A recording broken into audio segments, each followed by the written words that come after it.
Hello বন্ধুরা, আসসালামু আলাইকুম। আশা করি সবাই ভালো আছেন। আপনাদেরকে আজকে আরেকটি নতুন ভিডিওতে স্বাগত জানাচ্ছি। আমি শোয়েব হাসান। আপনারা দেখছেন প্রিয় কবুতর, সাথে আছি আপনাদের সবার প্রিয় আমি শোয়েব হাসান। বন্ধুরা, আজকে আলোচনা করব আপনারা কোন জায়গায় কিভাবে কবুতর পালন করবেন, খাঁচায় না খোপে না ধাপড়িতে।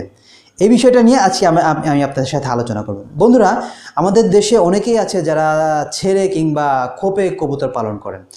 তো অবশ্যই আপনি এই বিষয়টা নিশ্চিত হবেন যে আপনি কি ধরনের কবুতর পালন করছেন। আপনি কি হাই ফ্লায়ার ধরনের কবুতর পালন করছেন, কিংবা রেসিং কবুতর পালন করছেন, না ফেন্সি আইটেমের কবুতর পালন করছেন, না দেশি আইটেমের কবুতর পালন করছেন। এটা আগে আপনাকে নিশ্চিত হতে হবে যে আপনি কি ধরনের কবুতর পালন করছেন কিংবা করতে যাচ্ছেন। এখন আপনি যদি ফেন্সি আইটেমের কবুতর পালন করেন, সেক্ষেত্রে কি হয় যে আমাদের দেশে কাক, চিল কিংবা বিড়াল, কুকুর বিভিন্ন ধরনের প্রাণী আছে, যেসব প্রাণীগুলো ছেড়ে রাখা কবুতরকে আক্রমণ করতে পারে। তো আপনি যখন ফেন্সি আইটেমের কিংবা দামি কবুতরগুলো পালন করবেন, সেগুলো আমি আপনাদেরকে পরামর্শ দিব যে অবশ্যই সেটা খাঁচাতে পালন করা সবচাইতে বেটার। কারণ আপনি যখন একটা কবুতর 10,000, 20,000, 5,000 টাকা দিয়ে নিয়ে আসবেন, সেটা যদি কোনো চিল, কাক কিংবা বেড়ালে যদি আক্রমণ করে এবং তাতে যদি সে কবুতরটা ক্ষতিগ্রস্ত হয় কিংবা আল্লাহ না করুক কবুতরটা যদি মারা যায়, তাহলে কিন্তু আপনি ব্যক্তিগতভাবে একটা লসের পর্যায়ে পড়বেন।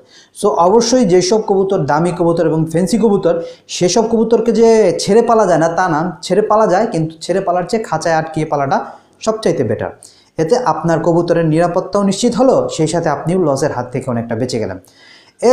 এবার আসুন যে হাই ফ্লায়ার সম্বন্ধে যে বলবো যে বিভিন্ন ধরনের হাই ফ্লায়ার আছে, কম দামি, বেশি দামি। তো বেশি দামিগুলো আমি অবশ্যই বলবো যে খাঁচায় পালবেন, মাঝে মাঝে কবুতর ছাড়বেন, সেটা অবশ্যই অবস্থা দেখে, পারিপার্শ্বিক অবস্থা দেখে অবশ্যই কবুতর তখন ছাড়বেন। অনেক সময় দেখা যায় যে আকাশে চিল উড়ে, কাক থাকে, তো সেই অবস্থায় আপনি কখনোই কবুতর ছাড়বেন না, সেটা আপনি অবস্থার প্রেক্ষিতে আপনি বুঝে যাবেন। তো কবুতর ছাড়ার আগে সেটা করবেন, অবশ্যই দামি কবুতরগুলো খাঁচায় পালার চেষ্টা করবেন। এখন আসুন কম দামি কবুতরগুলো বেশিরভাগ সময় দেখা যায় যে এইসব কবুতর দিয়ে আমরা ফস্টার করে থাকি কিংবা এসব কবুতর দিয়ে বাচ্চা তুলি, সেই বাচ্চাগুলো আমরা খাই কিংবা এই বাচ্চাগুলো আমরা বিক্রি করি। তো এক্ষেত্রে কি হয়, আপনি ছেড়ে পালতে পারেন। কম দামি কবুতরগুলো ছেড়ে পালাটাই বেটার। তো ছেড়ে পারলে কি হয় যে এই কবুতরগুলো উড়ে ফিরে খায় কিংবা এদের খাবার খরচটাও আপনি বাঁচাতে পারবেন খুব সহজেই। এখন আসুন যে কোন ধরনের কবুতরের জন্য কি ধরনের খাঁচা ব্যবহার করা উচিত। অবশ্যই বড় সাইজের কবুতরগুলো, যেমন কিং, সিরাজি, লাহোরি, ম্যাগপাই, তারপরে যেসব ধরনের বড় বড় কবুতরগুলো আছে, এইসব কবুতরগুলো আপনি অবশ্যই বড় খাঁচায় পালন করবেন। কারণ এদের ছোট খাঁচায় দিলে এরা ব্রিডিং করবে না, ঠিকমতো ডিম বাচ্চা করবে না। ডিম বাচ্চা করলেও সেই ডিমগুলো ভেঙে যাওয়ার সম্ভাবনা থাকে। সো অবশ্যই বড় কবুতরকে বড় খাঁচায় 24-24-20 অথবা 24-24-18।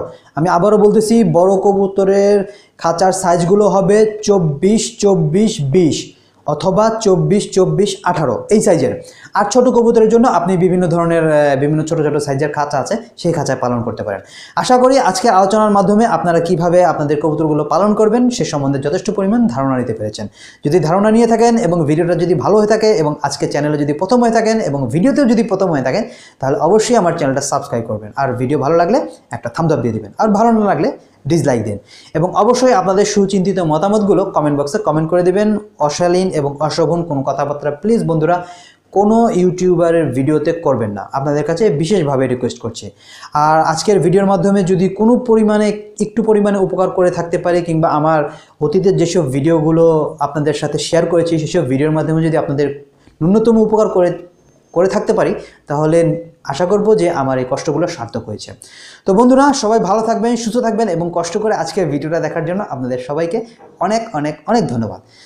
আজকের মতো আমি শোয়েব হাসান এখানেই বিদায় নিচ্ছি। খোদা হাফেজ।